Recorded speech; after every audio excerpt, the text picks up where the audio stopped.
Hello, everyone. Welcome back to another banner reaction. I'm DTM as always, and I'm back with a very special guest. Why don't you introduce yourself again, Oblivion Knight? Hey everyone, it's Oblivion. Always fun to come and do a banner reaction. I'm really excited to see what the Mythic is tonight. Hopefully it's something that can actually shake up the AR meta a bit. Oh yes, I definitely hope so as well. And hopefully, well, at least thankfully we did not get bamboozled like we did for the FEH channel the previous day. I know, right? Yep. It wasn't just us, it was everybody. Like everybody's just sitting there waiting and then Yeah, like all the nothing FEH happened. viewers, like me, Oblivion, and Tacho were just like ready to record, and we were just like awkwardly standing there. It's like, I guess there's nothing. All right, let's go watch a pretty stream, I guess. Right? Yeah, everyone went to pretty stream. It was fun. Yeah. So, do you have any hopes for this Mythic Hero character-wise? I hope it's Athos. I don't think it's going to be, but I will always hope it's Athos until he shows up. Yeah, I think Athos would be super cool, and I'm honestly surprised that he's not in yet. Like, it's been so long since the game started, and I'm pretty sure Athos is like one of the most requested characters, so yeah, it is pretty strange. Yeah, especially because Bramimon got in before him, Oh, right? yeah. Like, it's been like 2 I years since forgot Bramimon about come that. out. So Yeah. Yeah, it's about time he shows up. exactly. I mean, I personally don't really know what to expect. There's like this far off chance it might be Future Past Tiki, but I highly doubt it. But I can see Oh. something like Anakos, maybe. I think that would be a good option as well. But Kind of surprised he isn't in the game either. yeah, honestly, there's a lot of candidates that I'm very surprised aren't mythics. Especially, although I guess considering what they did to Nemesis, I guess it sort of makes sense in hindsight. Jeez, yeah. Yeah. They did him dirty. Oh my goodness. I'm going to move on before I go into a rant. But before we get into that, the end the reaction, be sure to like and subscribe not only to my channel, but to Oblivion Knight's channel as well. Once again, the link is in the description. And seriously, please go subscribe to Oblivion. He does so amazing content. And yeah, hope we have your support. And yeah, let us begin with the reaction. Here we go. All right. Who is it going to be? We've been waiting for like 5 days. Oh, what is this? Is this? Oh, is it Medeus? Okay, that makes sense. Yeah. I mean, he definitely deserves to be a mythic. The art is really good though. Oh my What? gosh, yeah. And it's a dark mythic. Colorless infantry dragon. Canto Sure Control 3. Can't Wait! control. It's an inheritable skill now? Oh, was it 3? Yeah, I saw the 3. Oh no. Makoto Uh-oh. is actually dead in the water right now. Thunder oh my Duel goodness. Oh, that's scary. Yeah. What? Take your position. They really have... Oh my gosh. I mean, I know why, but they really have this before, like, any sort of save control. Okay. Yeah. Oh, that was a pretty good hit. Oh, yeah.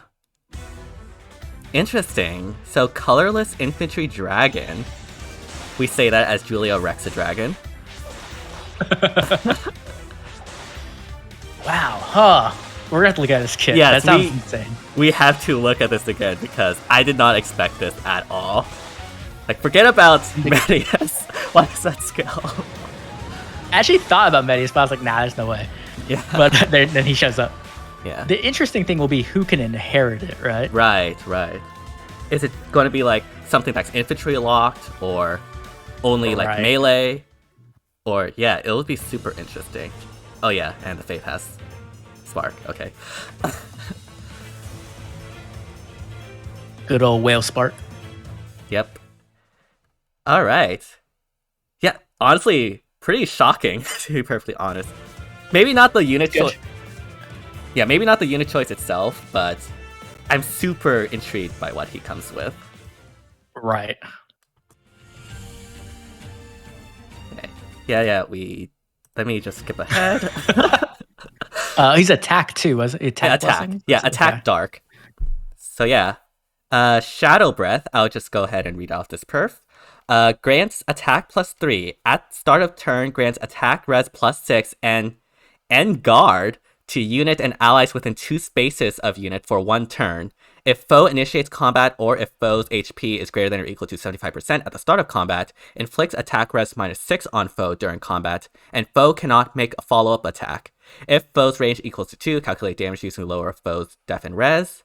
And on guard is neutralizes damage outside of combat, except damage dealt by area of effect specials. Okay. Oh, okay. Never mind. Okay. Yeah. I was like, not wow, they as just good. destroyed.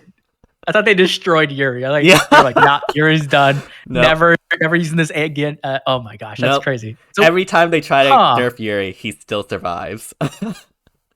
how good is that though, really? Because it does work against Bolt Tower, which is interesting. Yeah.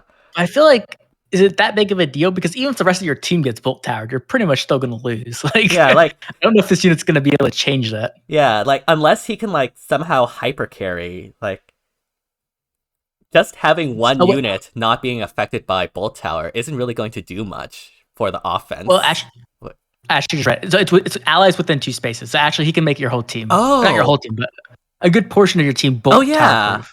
It does say that. Huh. Okay, that makes that a lot better then, actually.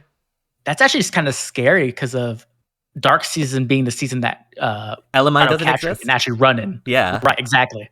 So that means like you can not only shut down Bolt Tower, you can have a good catch tree. But that's actually cool. Yeah.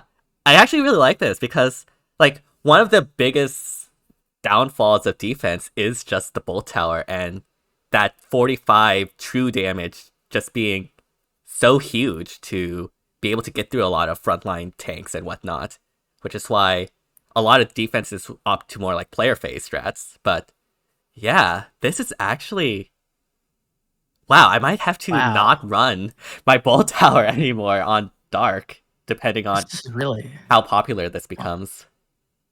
Okay, let's read his preference skill before I keep going, because I'm gonna just keep go ahead. theorizing stuff. Yeah, go ahead. Okay, Assured Rebirth.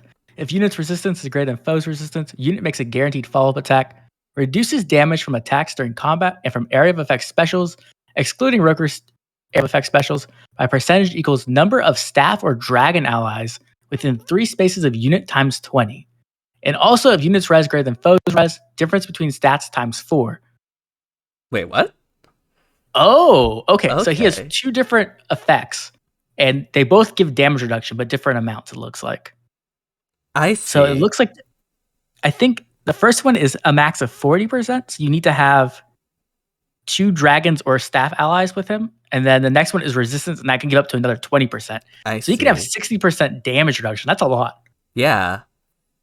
For a second there, I thought Medeus had some sort of like Spring Maria effect, like at the latter portion of that, just like giving. Imagine yeah.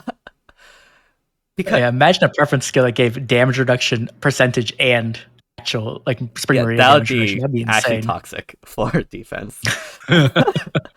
yeah, 60% damage reduction based on resistance. That's pretty good. I'm not entirely sure. I mean, this gets affected by things like Deadeye and lethality still, though, right? Like correct. Yeah. Right. Well, I mean, the thing is, though, he has Canto control, right? So that kind of shuts down. And yeah, let's take a look at Canto control. Canto control 3. If foe within 4 spaces of unit triggers Canto, inflicts Canto control on that foe.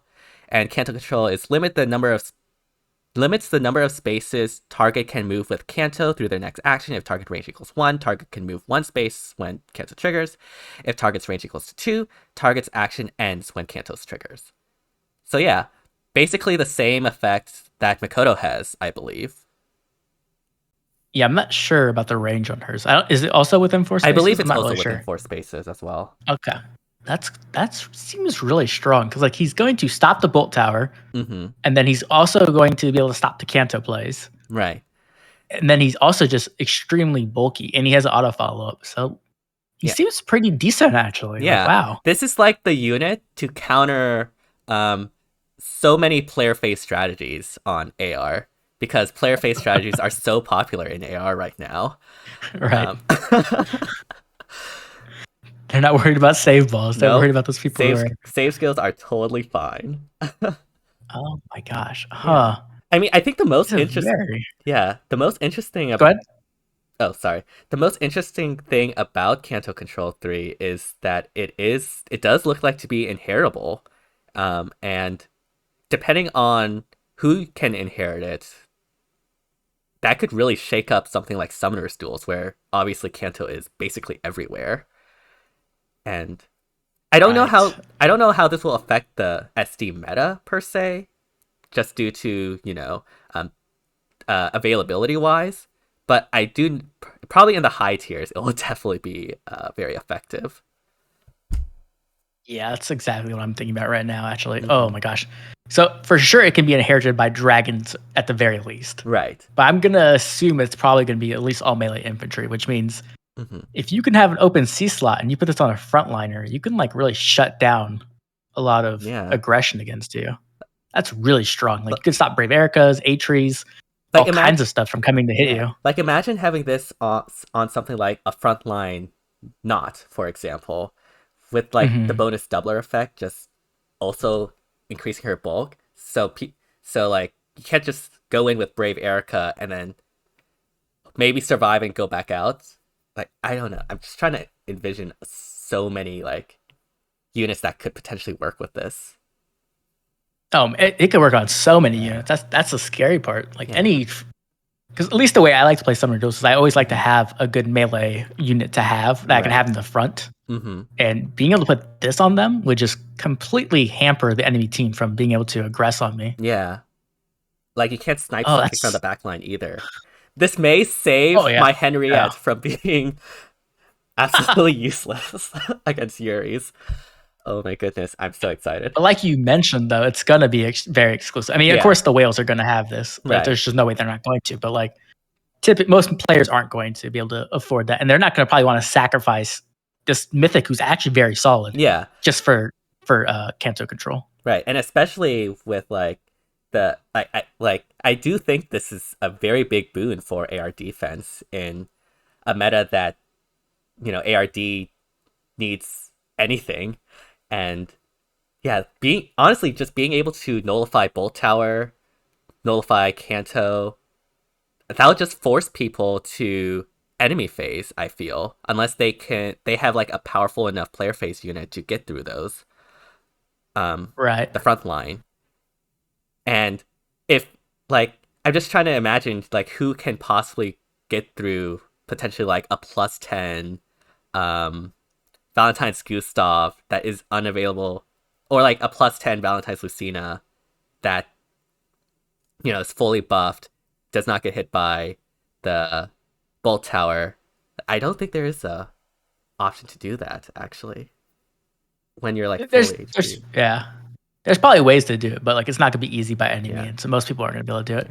I mean, The interesting thing I'm thinking about is like his mhm, B skill because it does require staff and dragon allies to get the full damage reduction. that is And I'm true. trying to think of Yeah, like what units do you run alongside him because Zeros is obviously not the right season. Sothis. Oh gosh, oh, they better give her a real Finally, good a remix if they want use for that. Sothis. Let's go.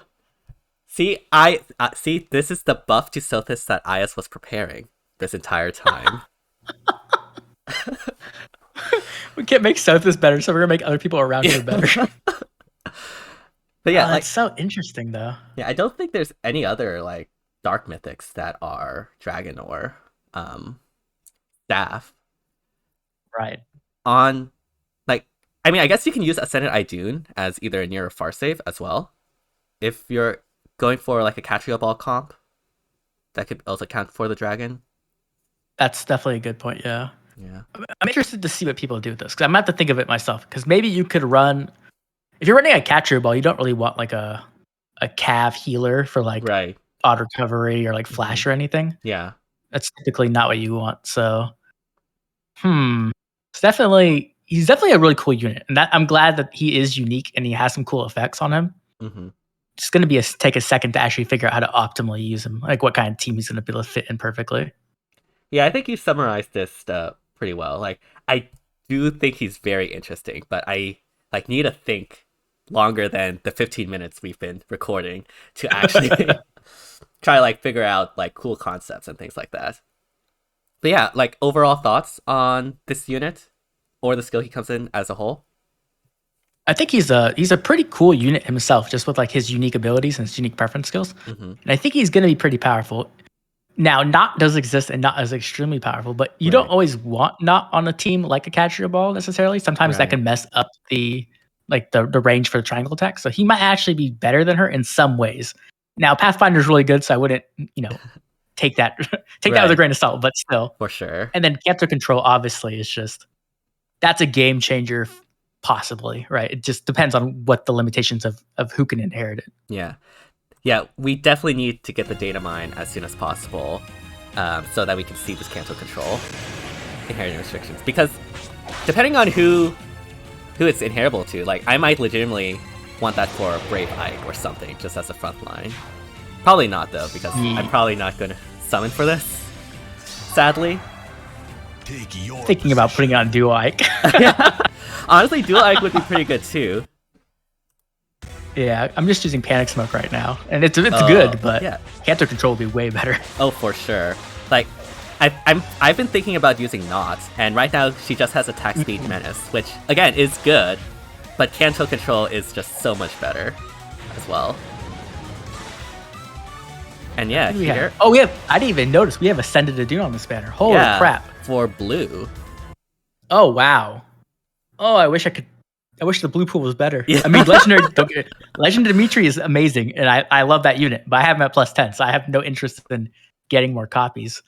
But man, that's a really good pickup. Like that? Come on, no, I'm just kidding. Okay, I mean, all right. So sorry, Julia fans, but she could use a remix. All right, let's take a look at the colors. We have red, we have Mirabilis, Flavia, and the amazing Altina herself. Amazing share right there. And for blue, you mentioned Julia, Ascendant Idune, and Legendary Dimitri. Green has Odor, Thor, and Hell, which is an interesting mix. And then obviously for colors, we have Micaiah, Elamine, and Medeus. So thoughts on the banner overall? I still don't think it's the best banner, if I'm being completely honest. I think that colorless is really strong. You do get, obviously, Medeus, who's going to be amazing. Elamine is an amazing support in Ether Raids. And Micaiah is a very solid legendary, but I don't feel like the one off of her isn't the best. I feel like there's not very many places to use her. The other colors, if blue is decent if you want Ascended Attune and Dimitri, like if you're like a fan of those two characters. I feel like Julia's kind of aged a bit, so she's probably not the best. Green, Thor is amazing, obviously. Odor's actually really good in Summoner Duels, but I don't really like him that much on Ether Raids. Yeah. He's okay. Honestly, and then Hell is Hell. Yeah. Yeah, and let's not talk about red. Green, yeah, I honestly feel the same way. Like, I think green is like mediocre, to be perfectly honest. Like, Odor is good in Summoner's Duels, but I wouldn't say you necessarily want to summon on a mythic banner just for Odor and not for like anything else. But Thor is obviously really good, but again, she's like really the only one that benefits from merging, compared to something like Hell or Odor, who are defense mythics, right? Who don't benefit from merges as much compared to offense mythics. Completely. Yeah, completely agree. Yeah, like this isn't where you want to summon for your +10 Thor. Oh no, you wanted that like on AHR. Yeah, definitely. Yeah, and for blue, like honestly, if you are still I would say if you're looking for like an earth or water legendary, this might be an option, especially if you also want Ascendant Idune. But I do agree that Julia is not exactly in the greatest spot right now. Although, given the limited pool of earth legendaries, like she might not actually be that bad, all things considering. It's just that compared to Claude or Nana, it's I think she's definitely has shown her age. Yeah, I don't think she's a bad unit by any means. She definitely works, and she can definitely be powerful. It's just like, do you really want to invest into an old legendary at the moment, especially because they've slowed down remixes. So she's Right. not going to be getting a remix for quite a Yeah. while. And especially with like the arena score creep that's been going on, especially recently. Right. Yeah. She scores 175 at max, even with the dual skill. So Wait, it's doesn't she not that score great. 180 because of her Oh, preference? you're right. She scores 180. Yeah. Yeah. You're right. 180. Yeah. I mean, still, like, if you're going to invest in a legendary hero, you probably want like the newest, highest scoring ones. And Right. yeah, colorless, I think it's the strongest. Elamine, super amazing, obviously. Literally defined Astra season right now. Micaiah, at least I agree she's not exactly the greatest when legendary, especially compared to legendary Sigurd, but like she's still high scoring and definitely could get a lot of value. And of course we have Medeus, who is definitely a very interesting unit. But honestly, I think I agree with you. I think I'll personally probably skip this banner, or at least at the very least wait until we see what's going on in the Fallen banner. Right. Yeah. That's coming up pretty soon. So that's probably a good idea. Does it say how long this banner lasts? Is it going to be a longer one than the last time, or is it? It's going to last until the 11th, which I think should be enough to get the trailer out for the Fallen banner according to the calendar. Okay. So Yeah. yeah. So it's probably smart to wait if you're not, especially if you're free to play. Like I'd Oh probably yes, wait. for sure. Yeah, definitely wait until we see the Fallen banner. And yeah, any final thoughts on Medeus and this banner as a whole before we sign off? I think Medeus has a chance to be like a meta changer. So it's not like as clear cut as Elamine, where it was just like obvious that she was immediately going to be super powerful and like just shut down things. Right. But I do think he has a chance. So it's going to be very interesting to see what the data mine brings and what those skill inheritance restrictions are. Yeah, for sure. Like, honestly, having this defense mythic is super exciting, personally for me. Very interesting. Like you said, we'll have to see if he'll impact the meta, but and to see what the inheritance restrictions are. But yeah, I'm actually super interested in this, which is honestly quite a shock. I was not expecting anything, to be perfectly honest. I was so fearing they were going to make like another light or Astra mythic. Like, oh gosh, that would have been so bad. Yeah. But yeah, thank you so much, Oblivion, for joining me on this reaction. And yeah, thank you all so much for watching as well. And as always, if you like the content, be sure to like, subscribe, hit the bell, all that jazz to not only my channel, but to Oblivion Knight's channel as well. Again, the link to that will be in the description. And yeah, any final parting thoughts, Oblivion, before we sign off? Everyone have a good night and good luck on your summons. Yes, good luck to everyone who is summoning as well. Thank you, everyone. Bye. Bye.